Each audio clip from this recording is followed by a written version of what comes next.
Left alone, the young turtles would instinctively wander into the oily waters, where they'd be unlikely to survive. Volunteers are delicately packing the eggs so they can be transported to the Kennedy Space Centre. After hatching, they will be released into the Atlantic Ocean, far from the oil, but also far from their natural habitat. Some fear the Gulf could lose its turtles forever. Since turtles come back to the beach where they hatch, and it's important for our population of sea turtles to have these returning hatchlings, if we release them on another beach, where will they come nest? 20 years from now. BP's latest effort to halt the oil is too late for this stretch of Gulf Coast, and the full cost may not be known for years to come. Alexandra Mackenzie, BBC News. The headline stories, the news review, the culture section, the celebrity mag, the TV guide, the opinion pages, sporting legends, and the crossword. Wake up to Sunday mornings with the Andrew Marr Show. Sunday at 9 on BBC One.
Hello and good afternoon. The circumstances surrounding the death of the fugitive gunman Raoul Moat are to be investigated by the police watchdog.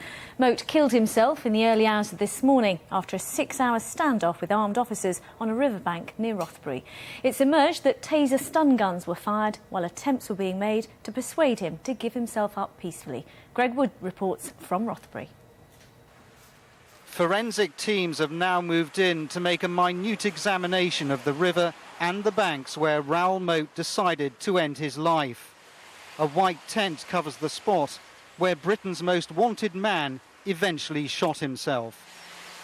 It was on stepping stones over the river in the very heart of Rothbury yesterday evening that police finally tracked down the man they'd been hunting for 7 days. Members of the public were in the area at the time. A local newsagent told us his son had been walking his dog by the river. He caught sight of someone in his eye to the right of him, who at first he just assumed was someone fishing. And as he walked further on, the guy came out from behind the bushes, and he looked at him and thought, is this the guy everyone's looking for? And then he thought, it is the guy that people are looking for, so he turned and walked away from him. And within 20-30 seconds he was converged on by quite a large number of police with guns telling him just to run, run, run.